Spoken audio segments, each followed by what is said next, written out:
북한의 미사일 도발이 반복되는 가운데 이 문제를 논의하기 위한 유엔 안전보장이사회 긴급회의가 미국의 요청으로 열립니다. 특히 이번 회의가 한미 군사 동맹을 중시하는 윤석열 대통령 취임식 다음 날 열린다는 점에서 주목됩니다. 한미희 기자입니다. 북한의 핵실험이 임박했다는 관측이 나오는 가운데 군 당국이 핵 대응 태스크포스를 신설했습니다. 군 당국은 어제부터 조용근 국방부 대북정책관을 단장으로 하는 국방부 합참 위기관리 TF를 운용 중인 것으로 전해졌습니다.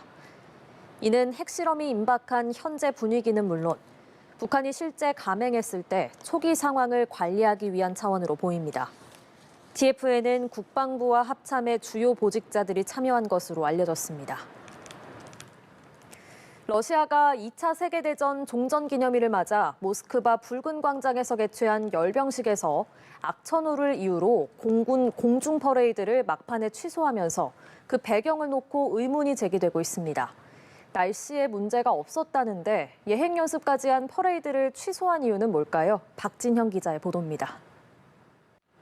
러시아가 우크라이나 남부 최대 항만 도시 오데사에 연일 미사일 공격을 가하고 있습니다.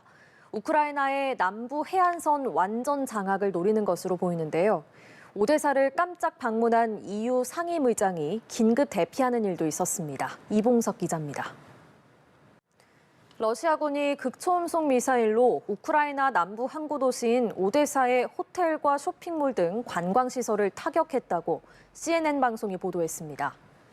오데사 지방군사령부 대변인은 러시아 전투기에서 발사된 극초음속 미사일 킨잘 3발이 관광시설을 폭격했으며 이로 인해 2명이 병원으로 후송됐다고 밝혔습니다. 오데사 시의회가 공개한 동영상에는 오데사 내 자토카 마을의 한 호텔이 폭격으로 심하게 파괴된 모습이 담겼지만 정확한 피해 규모는 아직 확인되지 않았습니다. 또 오데사의 한 쇼핑몰에는 총 7발의 미사일이 떨어져 1명이 숨지고 5명이 다쳤습니다. 미국 뉴욕 증시가 지난주에 이어 또다시 폭락했습니다. 심지어 스탠더드 앤드 푸어스 500 지수는 1년여 만에 4,000선이 무너졌는데요. 경기 침체와 물가 상승이 동시에 발생하는 현상을 의미하는 스태그플레이션에 대한 공포가 주식 투매로 이어졌습니다. 정다미 기자입니다. 새 정부 출범 첫날 금융시장이 크게 흔들렸습니다. 코스피는 한때 2% 넘게 급락했다 낙폭을 줄였지만 17개월 만에 2,600선이 붕괴됐고 환율은 사흘째 연중 최고였습니다.